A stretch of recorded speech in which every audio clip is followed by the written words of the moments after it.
bertahan sementara, persinggahan, mempersiapkan bekal untuk hidup setelah dunia. Karena dunia setelah dunia itulah kehidupan yang kekal dan abadi. Berselawat kepada Nabi sallallahu alaihi wasallam dengan lafaz Allahumma shalli ala sayyidina Muhammad wa ala ali sayyidina Muhammad. Assalamu alayka ya Rasulullah. Mohon maaf ibu bapak sekalian, izin kepada Al-Fakir untuk bisa menyampaikan kultum. Kultum ini ada dua makna. Ada kuliah 7 menit, ada kuliah terserah antum. Kalau nanti lewat 7 menit berarti kuliah terserah antum.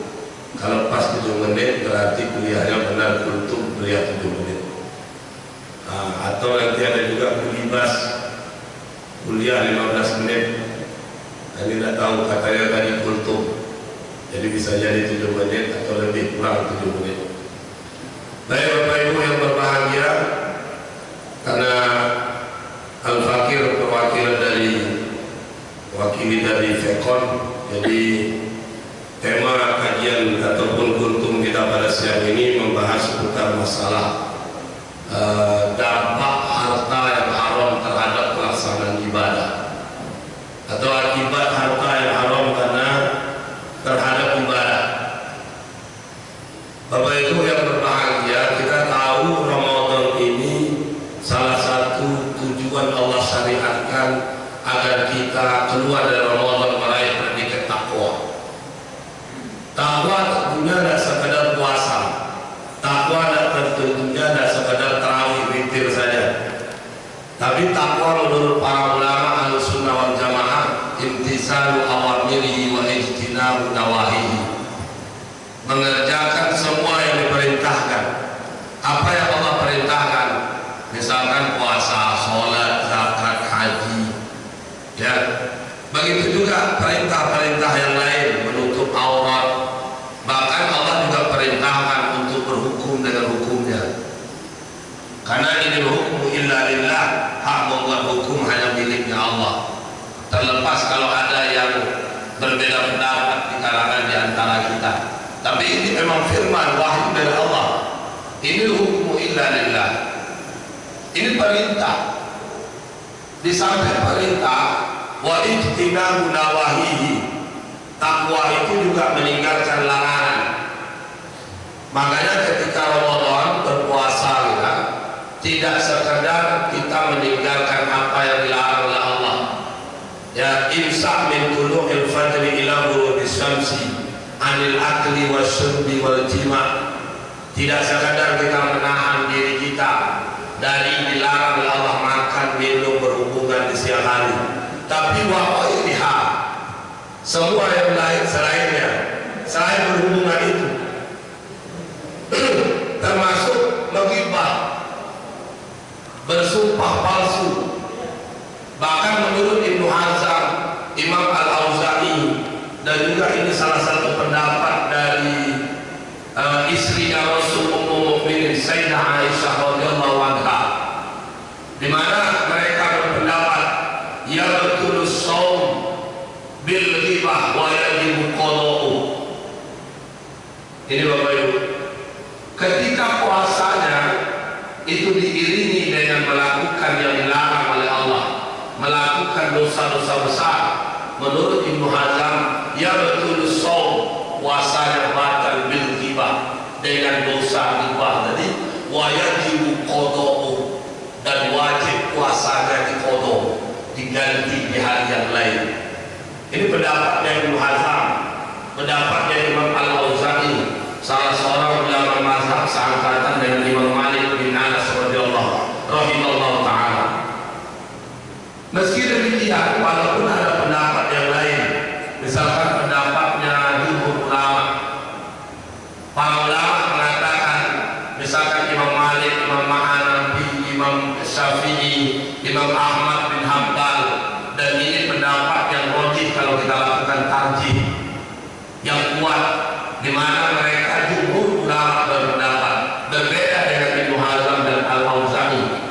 Puasa orang yang masih melakukan maksiat, salah satunya melakukan apa yang diharamkan oleh Allah, dosa besar tadi, maka kata puasanya tak batal, tapi pahala puasanya habis.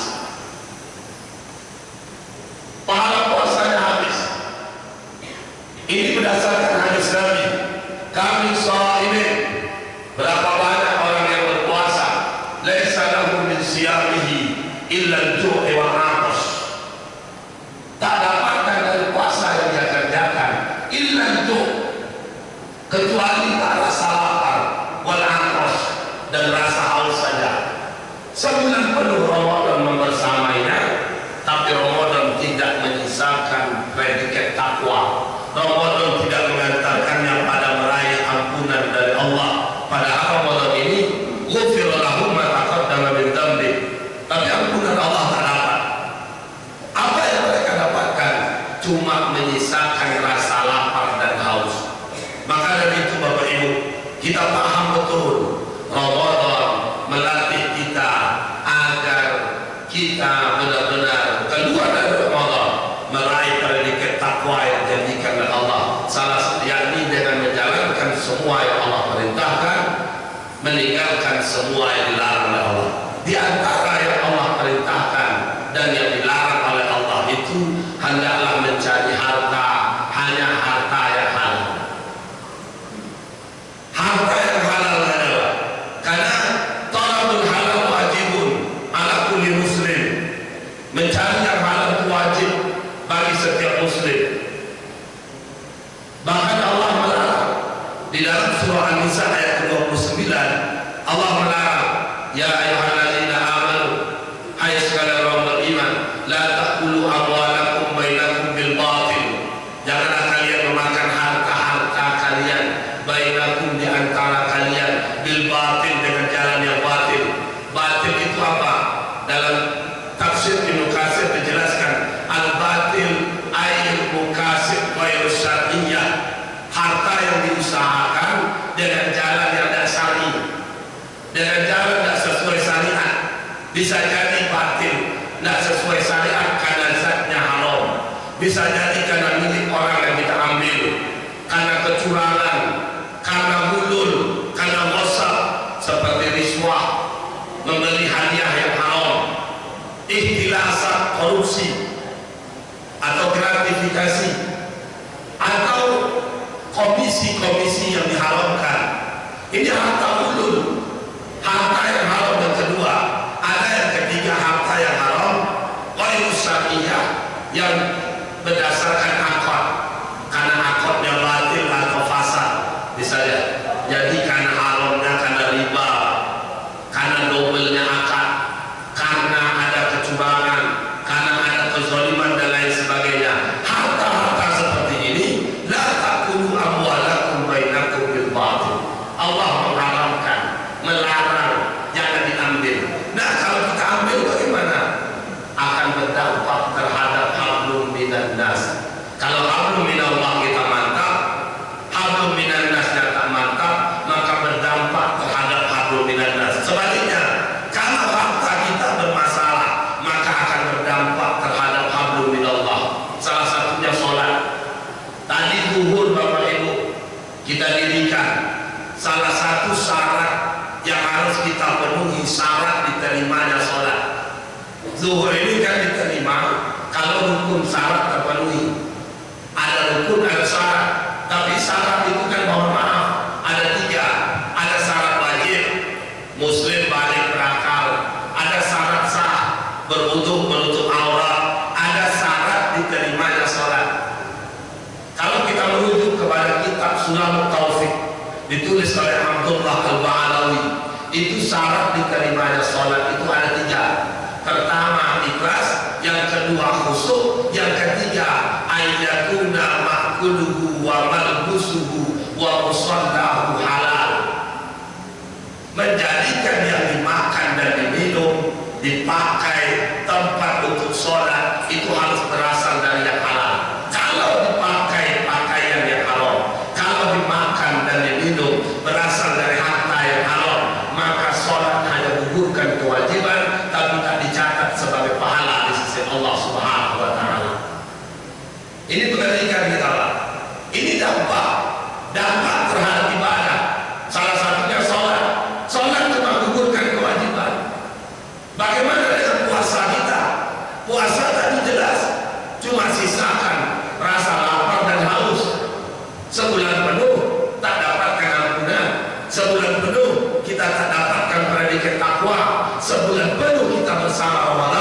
cuma menyisakan rasa lapar dan haus. Kenapa? Karena di satu sisi Allah kita taati, di sisi lain Allah kita dustai. Bagaimana dengan ibadah yang lain? Contohnya infak sedekah. Kata Nabi dalam hadis riwayat Ibnu Hibban, "Man jama'a amalan min haramin." Siapa saja yang mengumpulkan harta dari cara yang haram, fatasaddaqa bihi, maka dia sedekahkan dengan yang haram itu. Apakah haram karena zat, apakah haram karena kecurangan, karena ulul, karena milik orang, korupsi, riswah, hadiah yang haram, atau karena haram karena akad, disebabkan riba, ada akad batil, akad pasar, fatasaddaqa bihi, kita sedekahkan dengan yang haram itu. Apa kata Nabi?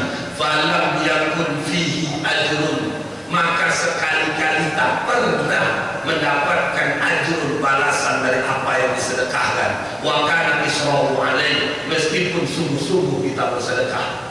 Maka hati-hati Pak, kita jangan merasa aman dengan ibadah kita.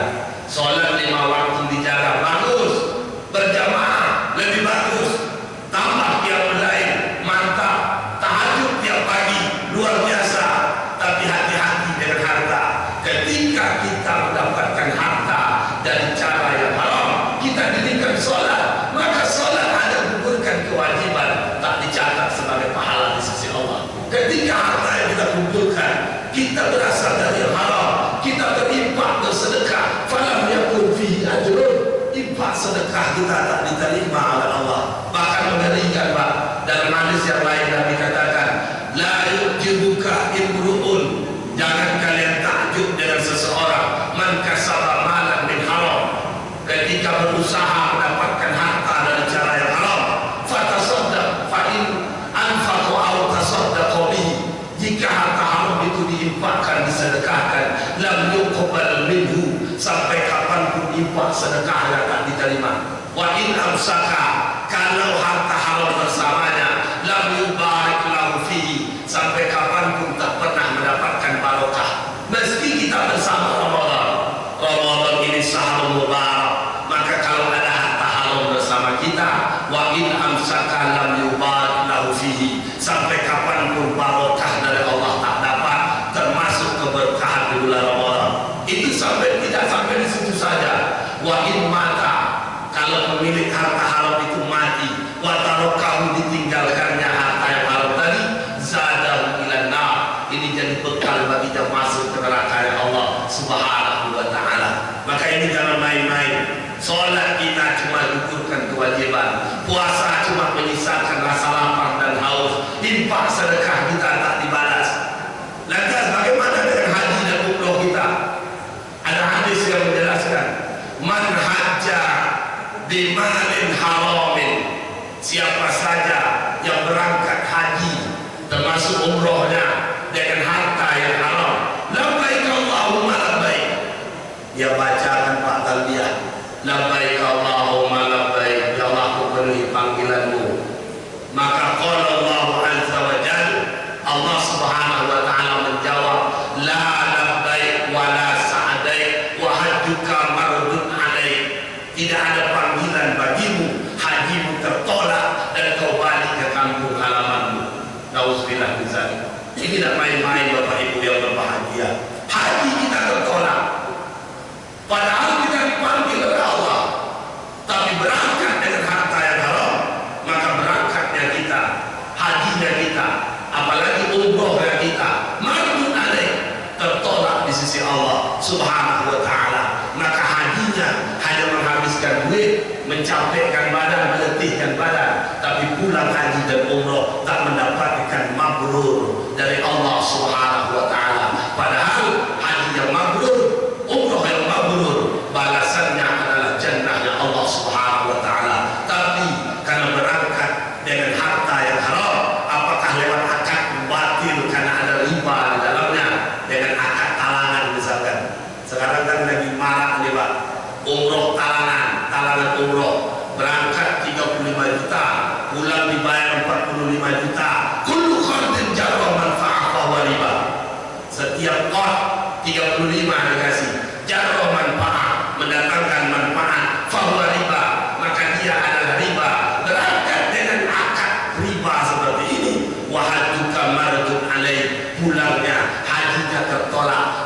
perintahkan untuk balik ke kampung halaman kita.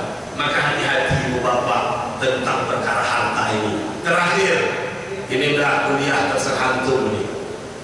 Terakhir apa kata Nabi SAW dalam hadisnya? La tazulu qadama 'abdin yaumal qiyamati hatta yus'al.